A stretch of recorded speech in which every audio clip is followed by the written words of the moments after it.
Mga kababayan nating seniors, kung kayo ay 60 o 65 pataas at ngayon ay Marso na ng Due 26, kailangan ninyong marinig ito bago pa man kayo lumabas ng bahay para pumunta sa bangko o sa ATM ninyo. Mayroong isang napakahalagang update tungkol sa inyong pensyon na maraming tao ay hindi pa alam. At kung hindi ninyo malalaman ito ngayon, posible na mawala sa inyo ang pera na may karapatan kayo. Hindi ito biro, hindi ito tiismis. Ito ay isang bagay na kailangang malaman ng bawat pinsyado sa buong Pilipinas, mga miyembro ng SSS ng GSIS, at maging ng mga naghihintay pa sa kanilang lump sum or death benefit. Narinig ninyo na ba ang tungkol sa 6,000 hanggang 7,500 na pension credit na nakaschedule ngayong Marso 2006?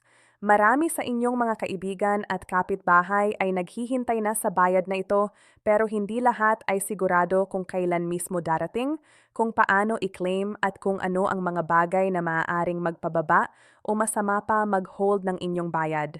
Kaya ngayon, tulad ng isang matandang kaibigan na uupo sa tabi ninyo sa hapagkainan, ipapaliwanag ko sa inyo ang lahat. Mahinahon, malinaw at tapat.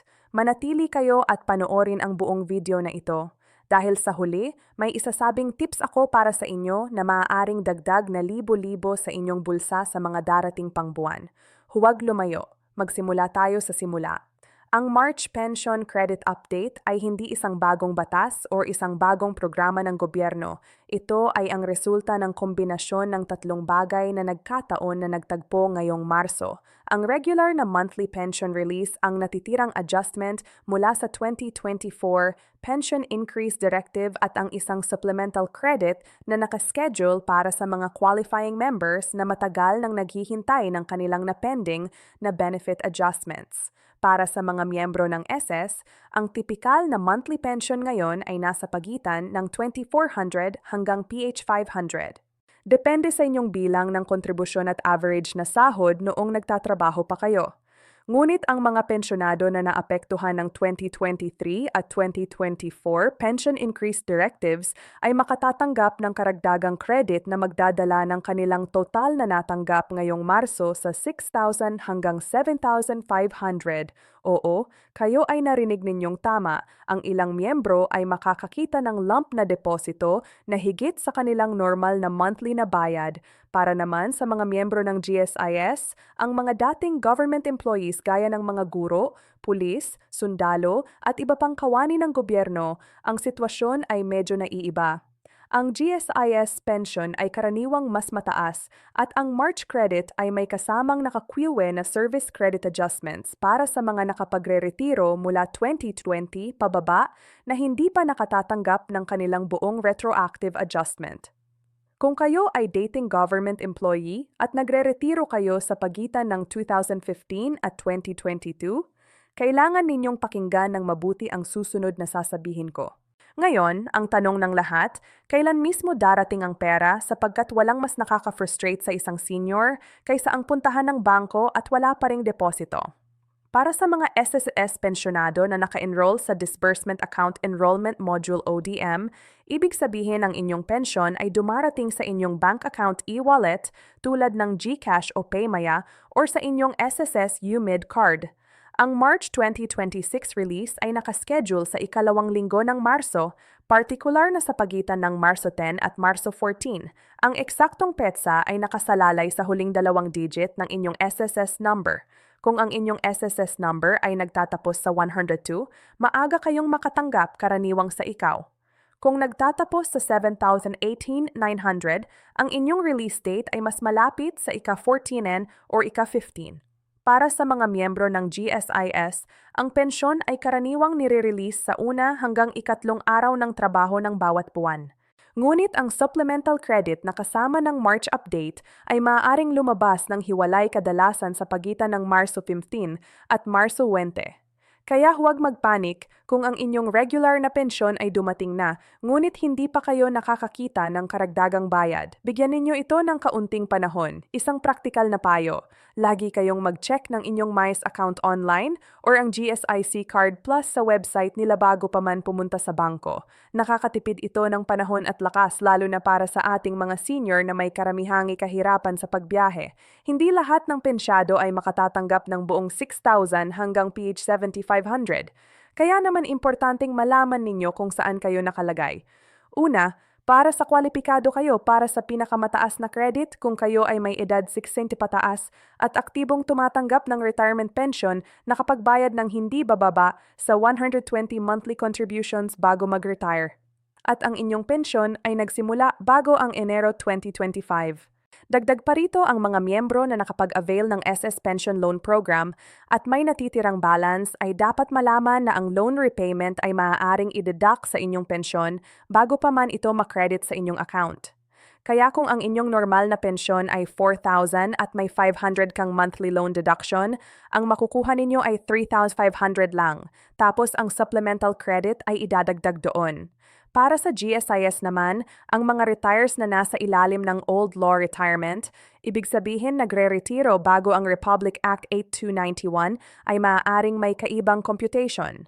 Ang mga ito ay madalas na nasa edad 70 pataas na ngayon at ang kanilang pensyon ay kinukwenta sa ibang paraan kaysa sa mga nagre-retiro pagkatapos ng 1997. Kung kayo ay nasa grupong ito, lubos na inirekomenda ko na direktang makipag-ugnayan sa pinakamalapit na GSIS office para ma-verify ang inyong entitlement. At para sa inyong mga kamag-anak na dependent pension recipients, halimbawa, ang asawa o anak ng isang pumanaw na pensyado, mayroon ding adjustments para sa kanila. Bagaman ang halaga ay karaniwang kalahati lamang ng retirement pension ng pangunahing miyembro, huwag nilang kalimutang i-update ang kanilang contact information at bank details sa SS or GSIS upang matiyak na walang delay.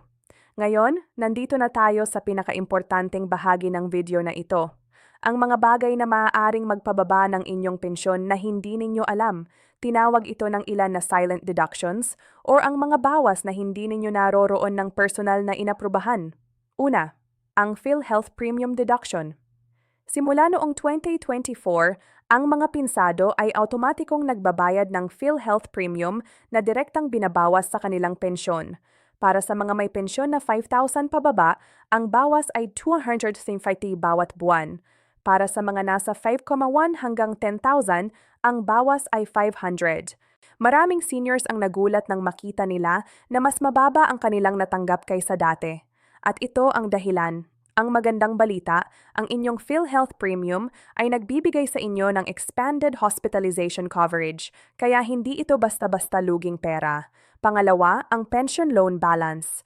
Tulad ng nabanggit ko kanina, kung kayo ay kumuha ng SS or GSIS pension loan at hindi pa ito fully paid, ang monthly amortization ay ibabawas sa inyong pension bago pa man ito ma-release sa inyo. Kung hindi kayo sigurado kung may natitirang loan kayo, mag-login sa inyong MySS or GSIS account at tingnan ang loan balance section. Pangatlo, at ito ay para sa mga seniors na may dalawang pinagkukunan ng kita gaya ng pensyon at parte pa ring nagtatrabaho o may negosyo.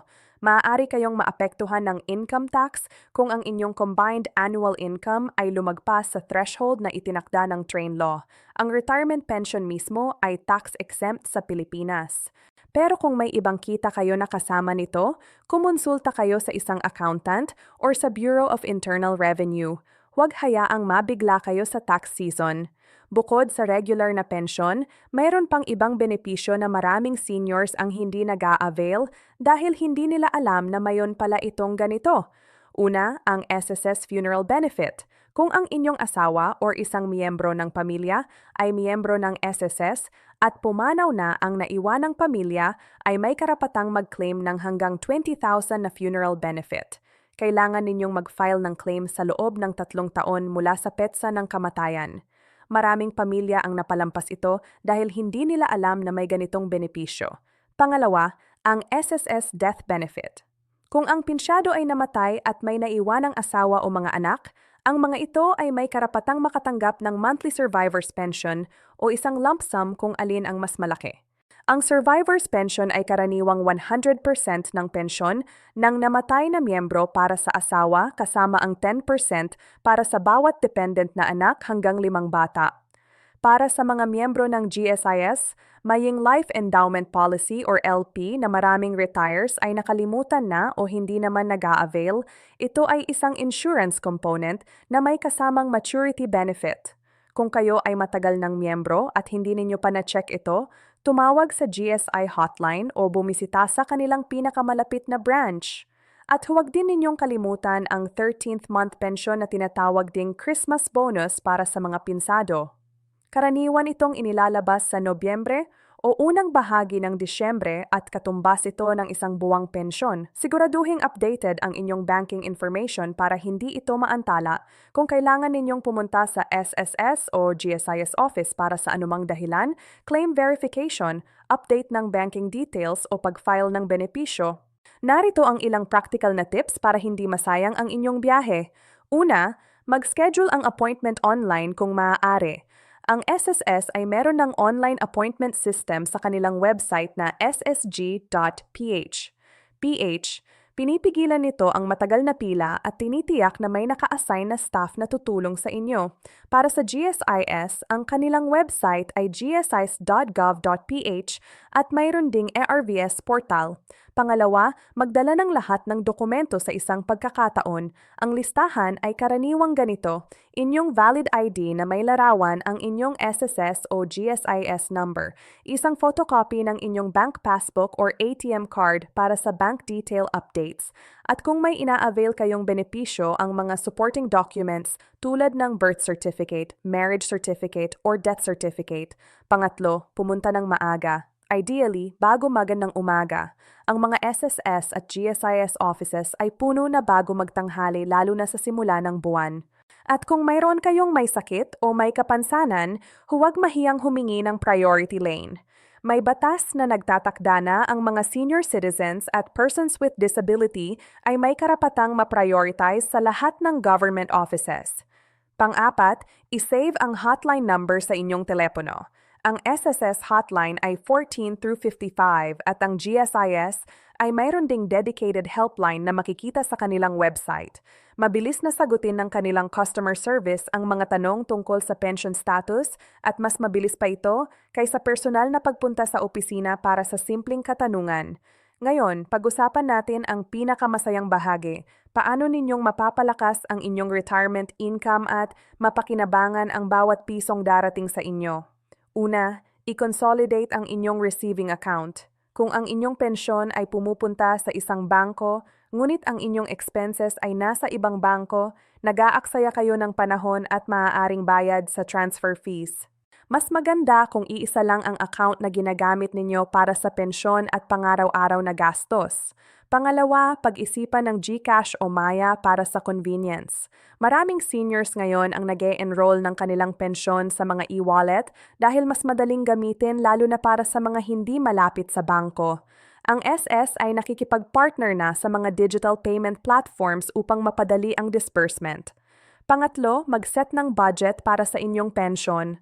Alam ko medyo nakakainis marinig ito, pero totoo ang mga seniors na may malinaw na budget ay mas hindi nararamdaman na kulang ang kanilang pensyon. Kung ang inyong pensyon ay 6,000 bawat buwan, subukan ninyong hatiin ito.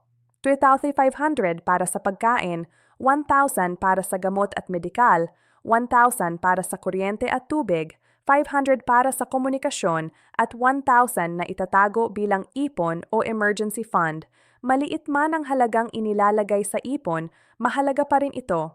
Pang-apat, huwag mahiyang humingi ng tulong sa inyong pamilya para sa financial planning. Hindi ito kahihiyan, ito ay karunungan. Maraming seniors ang mas maayos ang buhay dahil nag-uusap sila ng bukas sa kanilang mga anak tungkol sa kung saan pupunta ang pensyon at kung paano mapapamahalaan ito ng maayos.